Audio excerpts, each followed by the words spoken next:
देश धर्म पे मिटने वाला शेर शिवा का छावा था। महापराक्रमी परम प्रतापी एक ही शंभू राजा था।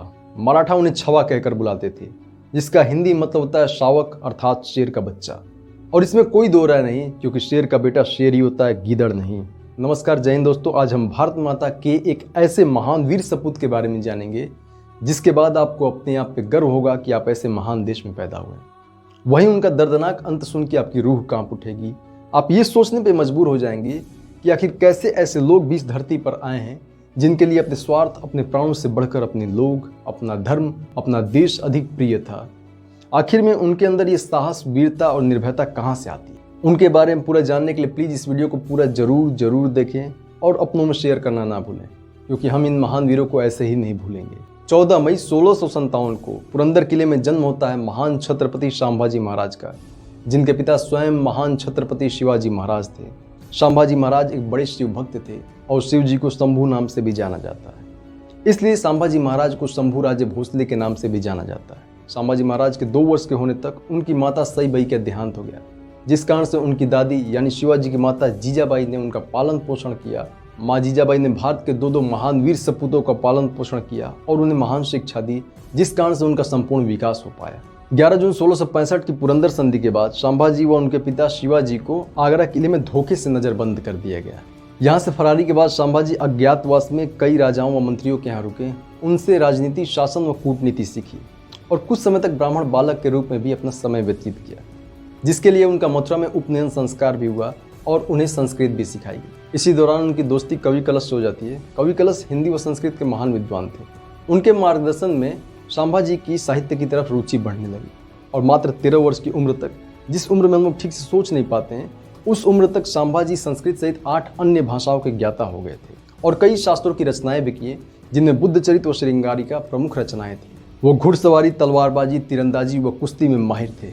वो शस्त्र और शास्त्र के जीते जागते सबूत थे, रेयर एंड डेडली कॉम्बिनेशन, जिनके एक हाथ में शस्त्र और दूसरे हाथ में शास्त्र हो। संभाजी का बचपन बहुत ही कठिनाइयों और विषम परिस्थितियों में गुजरा। संभाजी की सौतेली माता सोयराबाई की मंशा अपने पुत्र राजा राम को शिवाजी का उत्तराधिकारी बनाने की थी, जिस कारण से संभाजी और शिवाजी के मध्य संबंधों में खटास आने लगी। इससे एक बार नाराज होकर संभाजी जाकर मुगलों से मिल गए। यह समय शिवाजी के लिए काफ़ी मुश्किल समय था। संभाजी ने बाद में जब मुगलों की हिंदुओं के प्रति नृशंसता देखी तो उन्होंने मुगलों का साथ छोड़ दिया।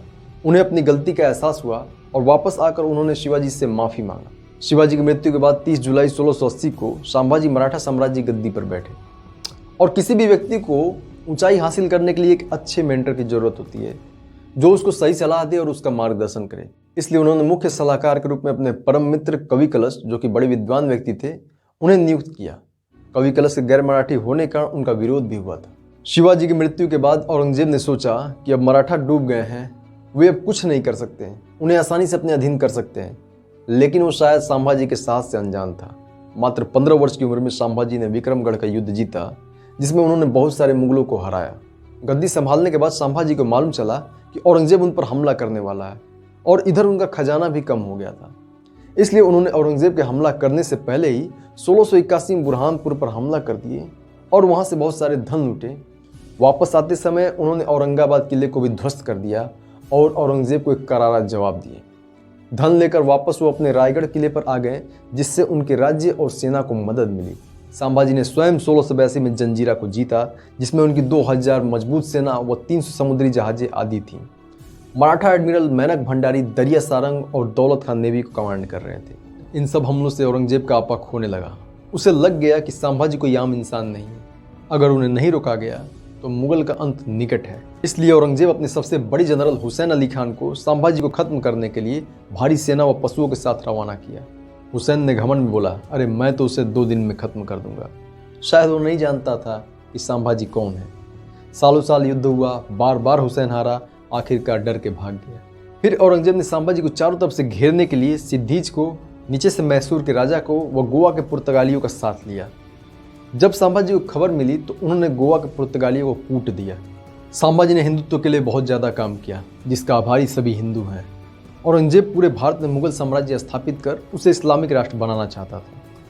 इसके लिए उसने बहुत सारे हिंदुओं को जबरदस्ती धर्म परिवर्तन करवाकर इस्लाम कबूलवाया। वह उत्तर मुगल साम्राज्य को स्थापित करने के बाद दक्कन की तरफ बढ़ने लगा। लेकिन वो संभाजी के साथ से अनजान था। संभाजी ने सबसे पहले अपने यहाँ धर्म परिवर्तन को देखने के लिए एक अलग से विभाग बनवाया, जिसका ये काम था कि वो देखे कि कोई ज़बरदस्ती धर्म परिवर्तन तो नहीं करवा रहा।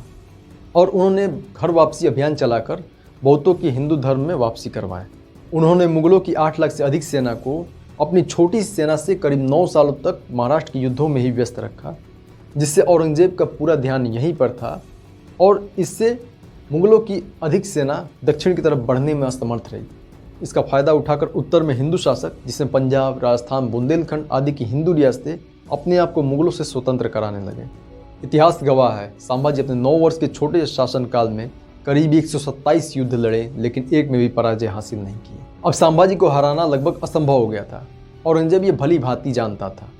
इसके लिए उसने संभाजी के घर में ही एक भेदी को ढूंढा। वो भेदी कोई और नहीं बल्कि खुद संभाजी का साला गणोजी सिरके था। उसने औरंगजेब को बता दिया कि संभाजी व उनके मित्र कवि कलश संगमेश्वर में एक गुप्त सभा में गए हैं, वो भी बिना किसी सैनिक। इस खबर का फायदा उठाकर औरंगजेब ने अपनी बड़ी सेना से उन्हें घिरवा कर पकड़ लिया। यहीं से औरंगजेब की बर्बरता शुरू हुई। उसने संभाजी व उनके मित्र कवि कलश को ऊंट से उल्टा टंगवाकर पूरा शहर घुमवाया, उन पे लोगों से लात जूते मरवाए और उन पे मूत्र भी करवाया। संभाजी व कवि कलश को लाकर काल कोठरी में डाल दिया गया, जहां उन्होंने अन्न जल का त्याग कर दिया। औरंगजेब ने उन्हें आज़ाद करने के लिए 3 शर्तें रखी थी। पहला, मराठा साम्राज्य को मेरे हवाले कर दो। दूसरा, मेरा पूरा धन वापस कर दो। और तीसरा और आखिर में, अपना धर्म छोड़कर इस्लाम धर्म कबूल कर लो। संभाजी व कवि कलश बोले, 1000 बार मरूंगा लेकिन अपना धर्म, अपने लोगों को कभी नहीं छोड़ूंगा। इसके बाद औरंगजेब की असली बर्बरता शुरू हुई, जिसने इंसानियत को झकझोर कर रख दिया, जिसको जानने के बाद आपकी रूह कांप उठेगी, अपने आंसू रोक नहीं पाएंगे। उसने अपने सैनिकों को आदेश दिया, जिन्होंने संभाजी व कवि कलश के साथ हैवानियत की सारी हदें पार कर दी। उनके एक एक कर नाखून उखाड़े गए, उनकी आंखों में गर्म सलाखें डाल दी गईं, उंगलियां काटी, हाथ काटे, पाँव काटे, उनके बाल उखाड़े गए, धीरे धीरे खाल को भी उखाड़ने लगे, उनके जख्मों पे लाल मिर्च डालते रहे। यह सिलसिला 40 दिनों तक चलता रहा। औरंगजेब बोला, मान जाओ मेरी शर्तों को, लेकिन संभाजी हंसते हुए मना कर देते। आखिर में औरंगजेब ने कहा कि मैं हार गया। मेरी 4 संतानें, अगर एक भी तुम्हारी जैसी होती तो मैं पूरे देश को मुगल सल्तनत में बदल देता। फिर उसने संभाजी व कवि कलश के छोटे छोटे टुकड़े करवाकर नदी किनारे फिकवा दिया। फिर से पूरा मराठा साम्राज्य अपनी छावा का बदला लेने हेतु इकट्ठा हो गए। उनके अंदर जो चिंगारी थी वो शोला बन गई। मुझे आशा है कि आपको संभाजी पे मेरा यह प्रयास पसंद आया होगा। अगर आपको ये वीडियो पसंद आया तो प्लीज़ हमें सपोर्ट करने के लिए इस वीडियो को लाइक करें, कमेंट करें, अपनों में शेयर करना ना भूलें और प्लीज़ इस चैनल को ज़रूर सब्सक्राइब कर दें, बेल बटन भी दबा दें। अगर आपको शिवाजी के बारे में जानना है तो प्लीज़ इस वीडियो पर क्लिक करें। Thank you so much. जय हिंद।